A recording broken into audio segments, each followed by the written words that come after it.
할렐루야. 오늘은 교회력에 한 해를 시작해서 후반부를 시작하는 맥주 감사 주일입니다. 1년 내 교회 안에는 여러 절기가 있습니다.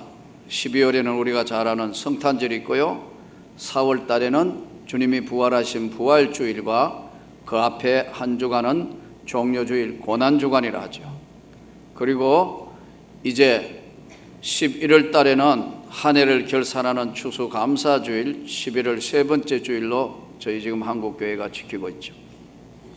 오늘 이 맥주감사주일은 한 해의 시작의 중간, 절반에 전반부를 끝내고 후반부를 시작하는 맥주, 보리를 거두어서 하나님 앞에 감사하며 드렸던 제사, 그래서 맥주 감사고 첫 번째 첫 열매, 처음 거둔 열매를 하나님 앞에 드린다 해서 첫 열매 드림의 감사.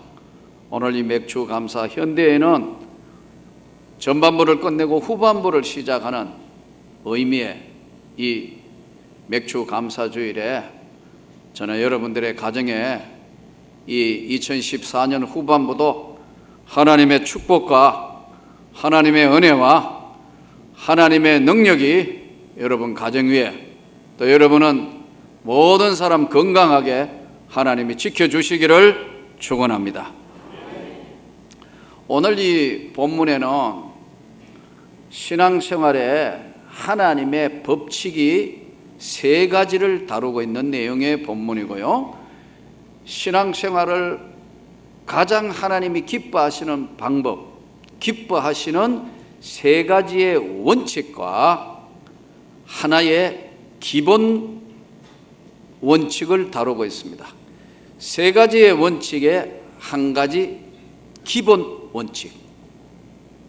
오늘 이 본문에 가르침을 받는 자는, 말씀을 가르치는 자와 모든 좋은 것을 함께 해라. 가르침을 받는 자는 가르치는 자와 모든 좋은 것을 함께 하라. 아마 이 본문적 해석으로 보면 여러분 가르치는 자인 목사님과 여러분과 좋은 것을 함께 나누어라. 그런데 목회자만 가르치는 게 아닙니다. 여러분, 저는 여러분들을 보면서 많은 걸 배웁니다. 제가 여러분의 가정의 어려움, 여러분의 삶의 힘듦, 고통스러운 질병, 이런 가운데도 열심히 주님을 섬기고 주님의 나라를 위해 헌신하는 모습 볼 때마다 주님, 저 가정을 주님이 기억하십시오. 저는 평신도 여러분을 통하여 보면서 배우는 겁니다. 또 여러분들은 담임 목사인 저를 보면서 주의 종의 하나님의 사람, 하나님의 종은 어떻게 교회를 지켜가며 헌신하며 어떻게 하는 것인가를 저를 보면서 여러분은 목회자가 어떤 사람인가 하는 것을 보게 되는 겁니다. 보완적인 관계입니다. 또 어떤 면에서는 서로 섬기는 자입니다. 그래서 참 이 목회자는 중요해서 함부로 바꿀 수도 없고, 여러분 어느 교회나 담임 목사를 계속해서 바꾸면 굉장한 혼란이 일어납니다.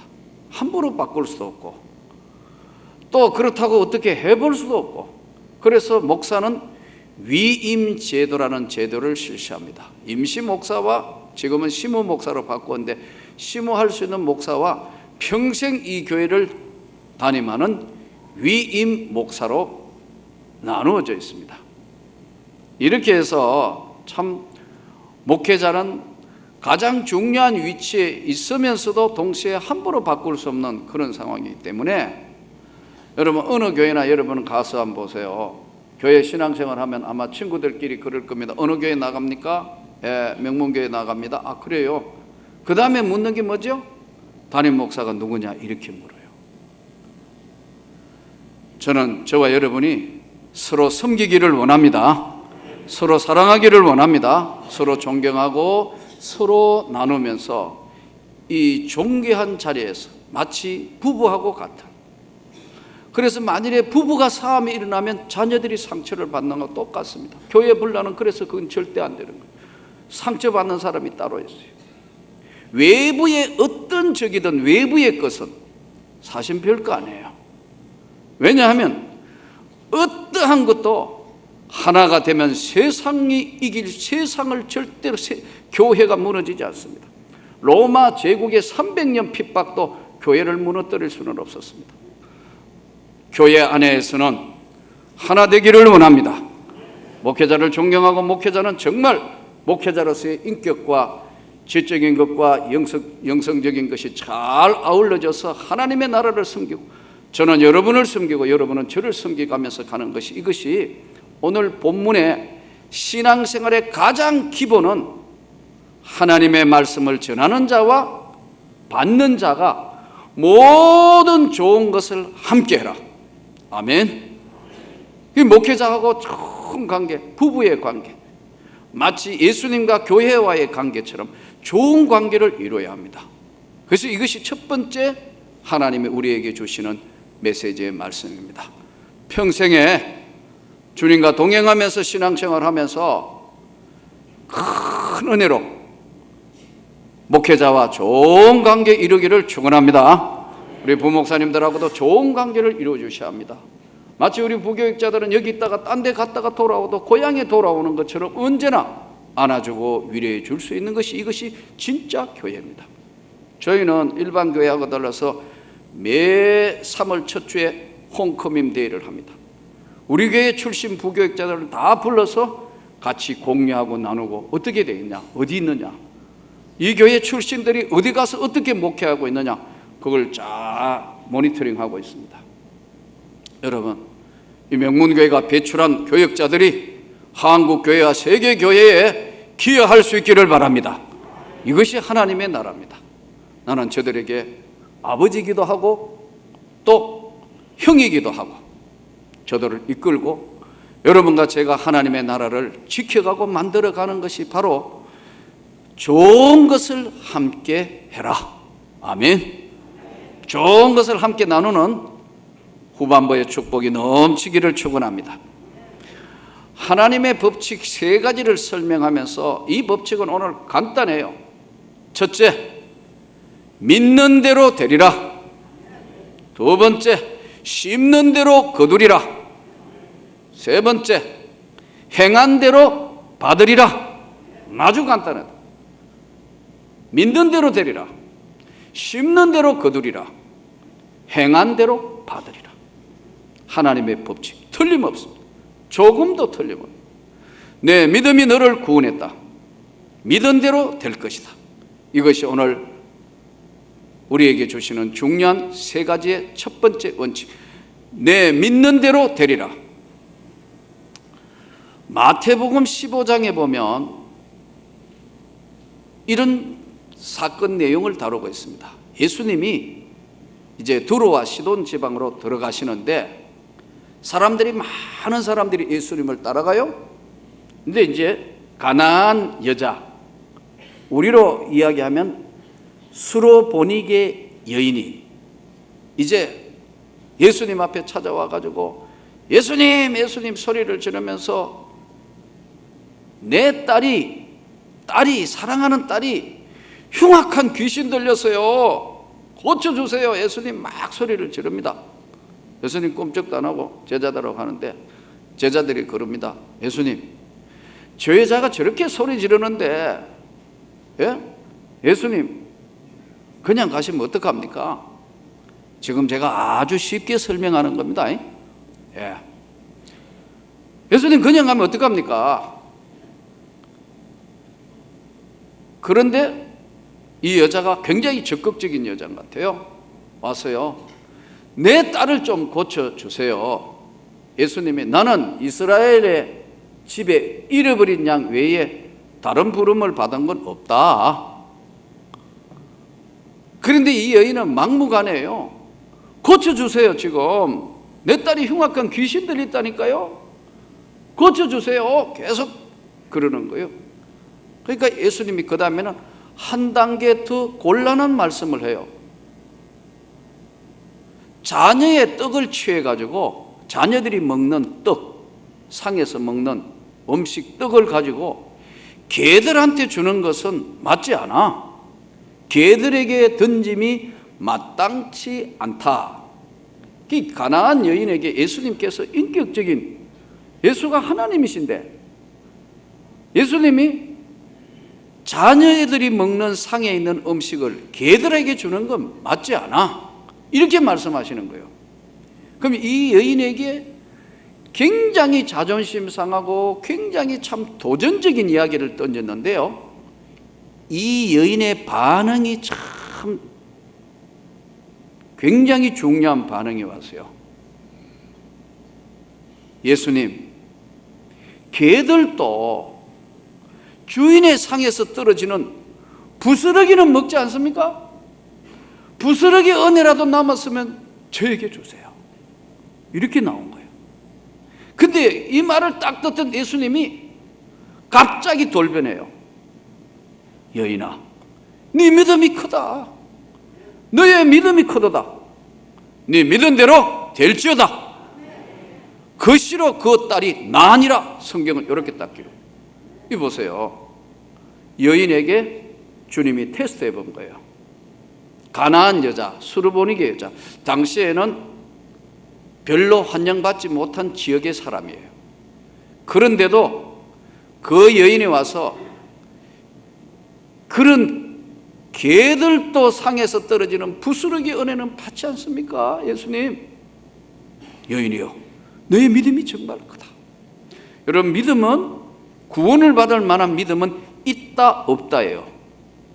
구원을 받을 믿음에 중생하는 믿음은 있다 없다. 나는 여러분에게 오늘 또 다시 물어보겠습니다.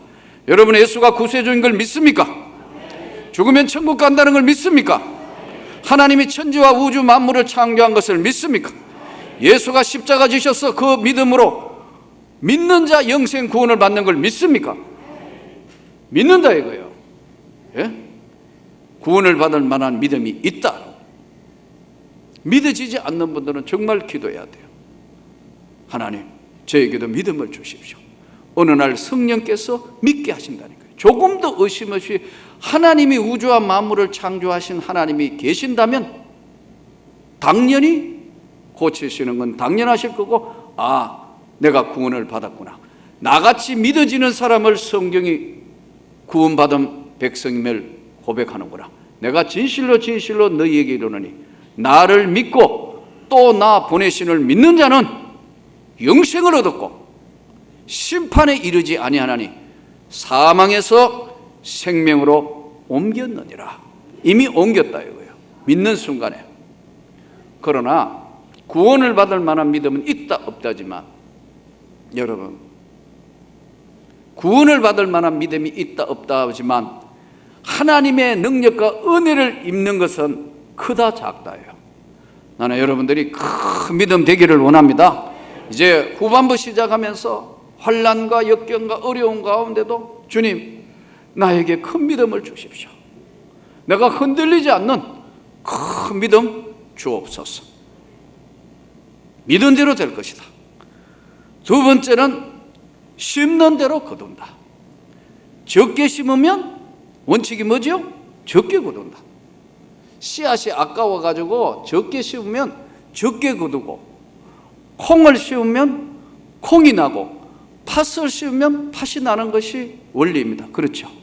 심는 대로 거두게 될 것이다. 많이 심는 자는 많이 거두고 적게 심는 자는 적게 거두게 되리라. 여러분, 콩나물 한번 키워봤습니까? 전 어릴 때 할머니가 콩나물을, 조금만 좁은 방인데 꼭 구석쟁이 방에 항상 콩나물을, 자식들이 많으니까 손자들 때문에 콩나물을 자주 키웠어요. 이 콩나물 하고 나면 이제 덮어놓고 물 붓고 밑에서 해서 물 붓고 계속합니다. 그 당번이 자주 제가 당번을 했어요. 왜냐하면 콩나물 옆에 어릴 때 끼어가 자야 되니까. 그러면 콩나물 물 부으면 쫄쫄쫄쫄쫄쫄 하고 소리가 나요. 근데 이제 나는 지금도 이렇게 시장에 가가지고 뭐 가끔 콩나물산 옆으로 이렇게 지나가면 그 콩나물 키우던 생각이 나요. 근데 어릴 때 초등학교 1학년 때인가 그런 기억이 나는데 콩나물 물을 부으면서 할머니가 부으라 하니까 붓긴 붓지만 이거 언제 자라? 어린 심정에 아무것도 안 자라는데 계속 콩나물 붓고 그 다음에 덮어놓죠. 여러분 콩나물 안 키워보시면 콩나물 뚜껑 덮어놔야 돼요. 이렇게 하고 이제 물 붓고 덮어놓고 물 붓고 덮어놓고. 근데 이게 언제 자라 할머니? 그런 생각을 하면서 우리 할머니는 참 할 일 없는 나를 그냥 자꾸 일 시킨다 이렇게 생각했는데 3, 4일 지내면요 콩나물 색깔이 바뀝니다. 여러분 그러면서 5, 6 일주일쯤 되면 콩나물에 다리가 달려요. 그거 참 신기하더라고. 일단 다리가 달리기 시작하면 그 다음 부으면요 콩나물 다리가 쭉쭉쭉쭉 자라가지고 쭉 뽑아서 콩나물 무침이나 콩나물 국을 끓여 먹어요. 똑같은 원리입니다. 여러분 심는 대로 거두는 거예요. 원칙이 우리가 무엇을 심는지 심는 대로 거두는 게라. 많이 심으면 많이 거두고 콩을 심으면 콩이 나고 팥을 심으면 팥이 나는 원리. 우리가 이 세상 살면서 너의 믿음대로 될 것이고 심는 대로 거둔다. 절대로 악을 심지 마시기 바랍니다. 악을 심으면 악한 걸 거둡니다. 행한 대로 받게 되어 있습니다. 원칙에 절대로 어긋남이 없습니다. 여러분 오늘 이 땅에 살면서 이제 후반부 여러 가지 어려움도 있을 거고 힘든 것도 있지만 냇가나 강에는 파도가 없습니다. 냇가가 무슨 얕은 물에 파도가 있겠어요? 없어요. 강물에 무슨 파도가 있겠어요? 그러나 깊은 바다에는 항상 파도가 일렁입니다. 그 파도는 인생에 불어오는 파도는 나는 여러분을 강하게 만든다고 믿습니다. 절대로 여러분 시련과 역경이 있다 할지라도 냇가나 강에는 절대로 풍랑이 없습니다. 그러나 바다 한가운데는 풍랑이 있지만 이 풍랑 인연하여 더 빨리 가는 줄로 믿습니다. 하나님이 언제나 지켜주시고 함께해 주시며 은혜를 베풀어 주시는 겁니다. 믿는 대로 될 것이고 심는 대로 거둘 것이고 너가 행한 대로 받게 될 것이다. 아멘. 절대로 이 원칙은 하나님의 원칙은 바뀌는 법이 없습니다. 믿고 악해도 절대로 악한 것이 없으면요 똑같이 악한 거 나옵니다. 참 이상해요. 심는 대로 거두니까요. 악한 짓 하면 악한 대로 받습니다. 행한 대로 받습니다. 그러나 여러분 선을 행하면 하나님이 축복하시는데 우리가 선을 행하되 낙심하지 말지니 포기하지 아니하면 때가 이름에 거두리라. 때가 되면 이루는데 우리가 선을 행하면 낙심하지 말지니 사람이 무엇이도 심든지 그대로 거두리라. 하나님 스스로 속이지 말라. 하나님은 업신여김을 받지 아니하시나니. 이 업신여김을 받지 않아. 하나님이 업신여김을 받지 않는다는 거예요. 만홀이 여김을 받지 아니하신다. 옛날 성경에. 이 무슨 말씀이냐 하니까요. 하나님은 결코 조롱을 받지 아니하신다. 하나님이 조롱당하시지는 않으신다. 그러시면서 선을 행함에 가장 장애가 뭐냐? 낙심하는 겁니다. 여러분 낙심하지 마시고 좋은 것을 심을 수 있기를 바랍니다. 또 행한 대로 갚으시고 믿는 대로 하나님이 이루게 해주신다는 것을 깨닫고 하나님께 더 큰 영광 돌릴 수 있기를 바랍니다. 무엇을 위하여 달려왔는가?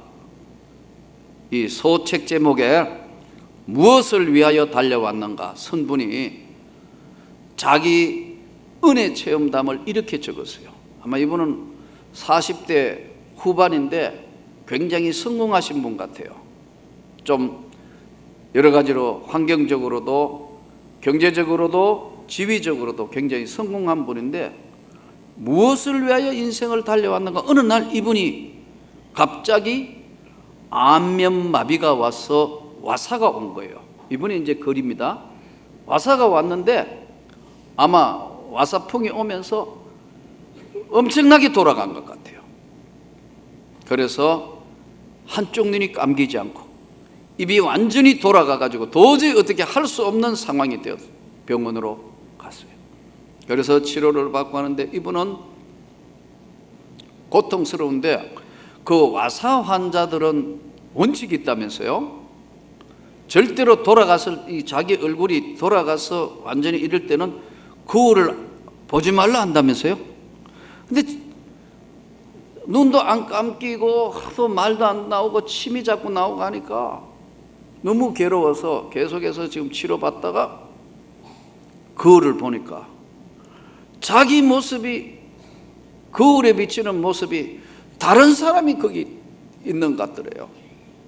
그때 이분은 다시 기도를 시작했다는 거예요. 하나님, 이제까지 내가 내 모습이 이런 모습으로 바뀔 수 있다는 건 난 몰랐는데 용서하시라고, 제 얼굴을 돌려주시라고 간절히 기도해서 하나님의 은혜로 와사풍이 정상으로 돌아오고 퇴원하는 그날 거울을 보면서 나는 다시 태어났습니다.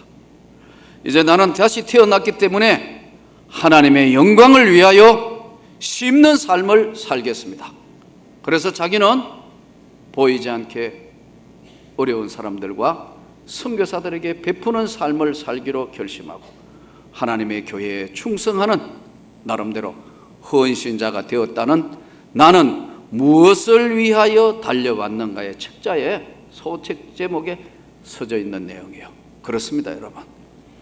남은 후반부 주님의 영광을 위하여 심을 수 있기를 바랍니다.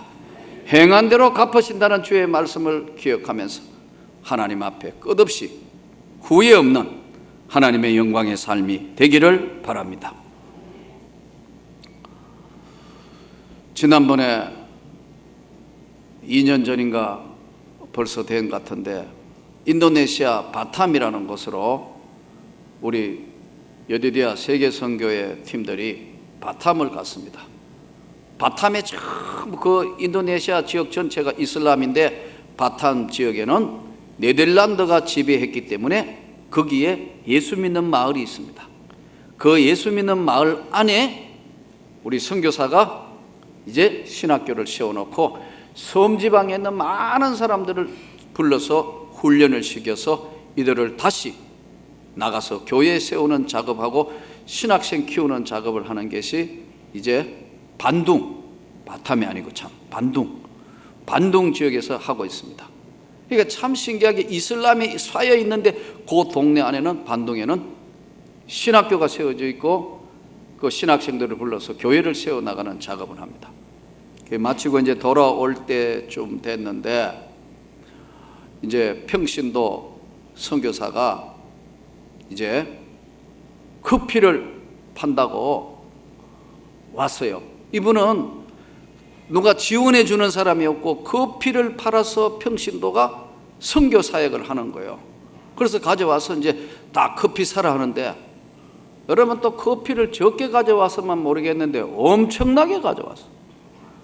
그래서 이제 정확하게는 모르겠는데 아마 그때 커피 가져왔는 게 얼마나 하면 한 300만 원씩 가져온 것 같아요. 이 사야 이 자기 선교한다. 그러니까 전부 눈치만 보지 이거 어떻게 되느냐. 그래가지고 하나씩 다 샀는데 남은 게 500불, 커피 500불. 그것도 커피값이 굉장히 비싼 거, 세계에 제일 비싸다는 르악 커피 들어보셨나요? 인도네시아에 있는 르악이라는 산고양이처럼 닮은 그게 커피 열매를 먹어가지고 그 커피 열매가 소화돼가 배설물로 나온 거 주워서 말려서 하는 그런 커피. 귀해요? 비싸요?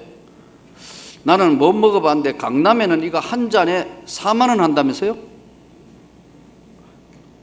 나는 손 떨려가 커피 한 잔에 4만 원 그거 못 먹을 것 같은데 어쨌든 한 4만 원 한다 하더라고. 그런데 그 비싼 거를 가져와가 사라 이거예요. 눈치 보가면 다 산대. $500, 50만 원치가 남았는데 아무리 봐도 더 팔리질 않는데 선교사 표정 보니까 이거 어떡하나 하는 표정인데 할 수 없이 내가 살게 남은 거. 커피를 50만 원치나 샀어요. 500불씩 샀어요. 우리 집 사람 눈동자가 옆으로 돌아가는데 어쩔 수 없이 여보 어떡하겠어 사야 될 거 아니냐. 우리 집 사람이 그래도 믿음이 참 훌륭해서 동의. 마음에는 남편이 하는 짓이 마음에는 안 들었겠지만 동의. 커피를 샀어요. 500불치 50만 원치 커피 샀다니까요. 그리고 50만 원치는 커피 샀는데 그 비싼 커피인데 또 거기 있는 선교사 사모가요 커피를 보면서 맛있겠다 맛있겠다. 그런데 어떻게 해요? 그것도 하나 줬어. 그러니까 너무너무 행복해하는, 커피 하나로 너무 행복해하는 거였죠. 러아 커피 비쌉니다. 예. 그래서 정확하게는 모르는데 아마 한 통에 한 개에 한 10만 원 가까이 하는 것 같아요. 나머지는 가져왔어요. 왜? 가져와가 비싼 거 샀으니까 우리도 한번 먹어보자. 러아 커피를 먹는 순간에 으악 한 거예요. 너무 맛있어. 나 커피 잘 몰라요. 그런데 이야 이렇게 맛있구나. 그랬더니요 전부 으악 그러는 거예요. 이야 그러고 먹다가 보니까 뭐 또 하나 주고 먹고 하다가 보니 다 끝났어요. 르악은 끝났어. 근데 인도네시아 지금 평신도 그 사람이 어디를 갈 때마다 이야기한다는 거예요.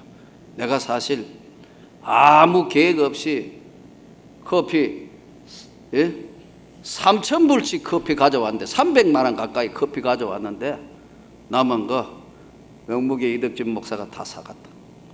한 번 했는데 용기 내어 했더니요 그 선교사들은 다 알아. 한번 보세요. 아무것도 아닌 거 그거 커피 물론 돈이란 소중하기 때문에 그 커피 매니아도 아니고 그걸 샀지만 선교사 입장에서 볼 때는 이야 이거 정말 귀한 거다. 여러분 우리가 하나님의 나라를 위하여 심읍시다. 하나님의 영광을 위하여 심읍시다. 믿은 대로 될 것이고 행한 대로 될 것이고 심는 대로 거두는 이 하나님의 법칙에 우리 더 많은 선교사들을 지원하고 더 많이 장학금을 확대하고 하나님의 나라를 위해서 이번에는 단기 선교 갈 때 많은 사람들이 헌신자들이 나와서 정말 한번 현장에 가서 하나님의 역사를 이루고 돌아오는 축복이 있기를 축원합니다. 후반부도 아마 어렵고 힘든 시간들이 많을 줄 압니다. 절대로 낙심하거나 좌절하지 마십시오. 낙심하거나 좌절하면 사단이가 좋아합니다. 끝까지 주님이 주신 은혜를 잘 지키며 믿은 대로 행한 대로 심는 대로 거두는 하나님의 법칙. 저희 동기들은 우리 모이면 목회자 동기들은 모이면 제가 늘 부르는 우리 동기들하고 부르는 찬송이 있습니다. 413장 찬송가 내 평생에 가는 길 순탄하여. 이 스페포드라는 사람이 1873년에 기가 막힌 일을 당합니다. 자기 무슨 일이 있어서 유럽 여행을 하는데 무슨 일이 있어서 자기는 못 간다고 아내와 딸 넷을 먼저 가라 했는데 배가 가다가 침몰합니다. 파선해서 딸 넷이 물에 다 빠져 수장합니다. 아내가 그야말로 죽음 직전에 아내는 구사일생으로 구조를 받았습니다. 그 소식을 듣고 이 사람이 막 달려가 그 현장에서 오열하는 가운데 하나님이 영감을 주셔서 내 딸들은 다 이 바다 안에 있지만 나는 절대로 주님을 포기하지 않는다.